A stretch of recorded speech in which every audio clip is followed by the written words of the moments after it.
If worms had machine guns, then birds wouldn't be scared of them. We can go on all day with Jim Harbaugh quotes. There's no reason to be more fired up if you're a Charger fan than because of Jim. And coaching should help take a Chargers team that finished 18th on offense, 25th on defense, and 24th overall in EPA in 2023 to levels they arguably should have already been.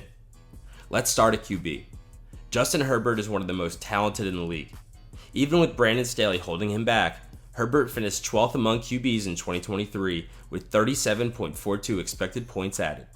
And given what Jim Harbaugh has accomplished with QBs in the past, the anticipation to see what Herbert can do under Harbaugh is real. Starting at University of San Diego with his first head coaching job, Harbaugh took a softly recruited FCS QB Josh Johnson, turned him into a 15-year NFL QB, and led the small school to back-to-back 11-win seasons.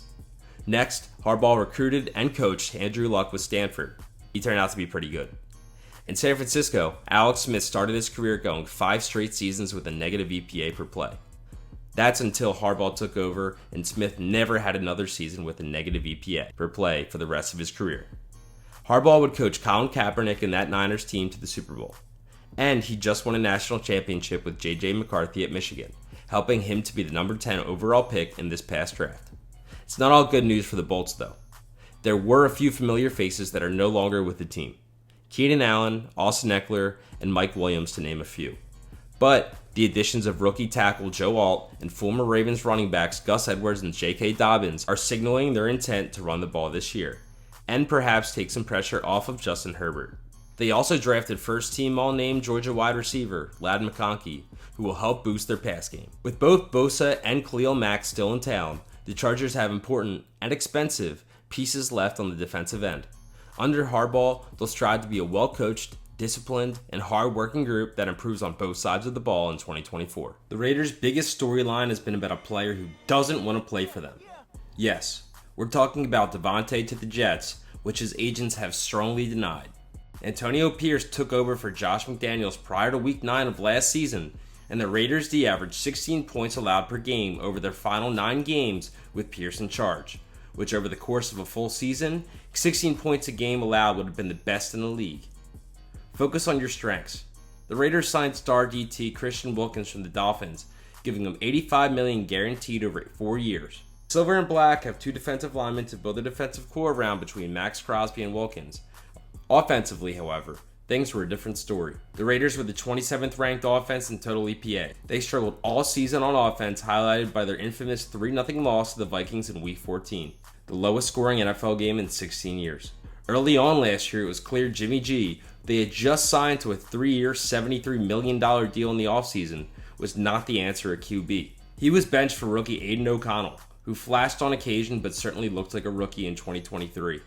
The Raiders signed Gardner Minshew in the offseason, likely the best backup QB in the league, to compete and hopefully mentor Aiden O'Connell. The Raiders made a splash in the first round of the draft, picking Brock Bowers number 13 overall. Bowers is supremely talented, but this was a peculiar pick to say the least, given the Raiders just drafted Michael Mayer in the second round a year ago. The Raiders will be banking on Bowers to add some juice to their passing attack to help them play more complementary football. The Raiders will be led by their defense in 2024, a stark change from the Gruden and McDaniel era. FC Championship game for the first time in 2 seasons. Burrow returns at a crossroads for the Bengals. This may be his last chance to leverage the dangerous duo of Jamar Chase and T. Higgins. Chase was our 21st in EPA per play, while Higgins, our 9th overall wide receiver in EPA per play, is looking for a lucrative extension that the Bengals don't seem to be budging on. The Bengals saw longtime running back Joe Mixon leave in free agency, but signed Zach Moss to be his replacement.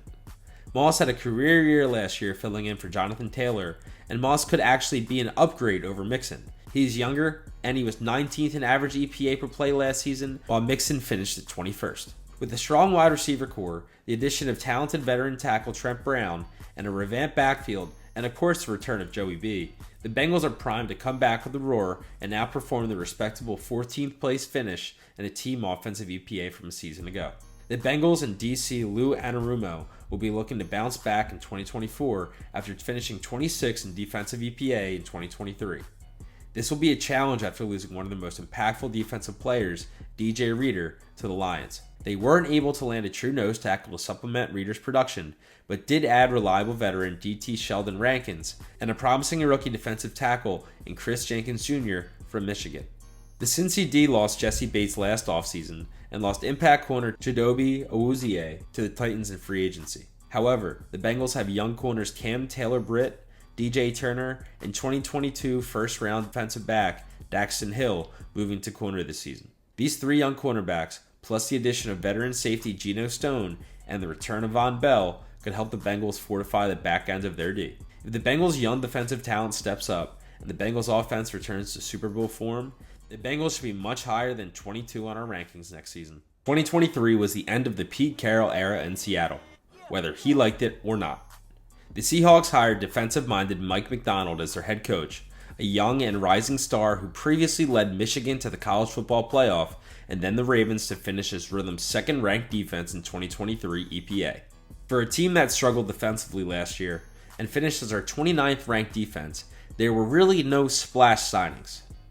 They did draft DT Byron Murphy and brought in Jerome Baker to replace Bobby Wagner, but there was not a lot of impact talent brought in on defense.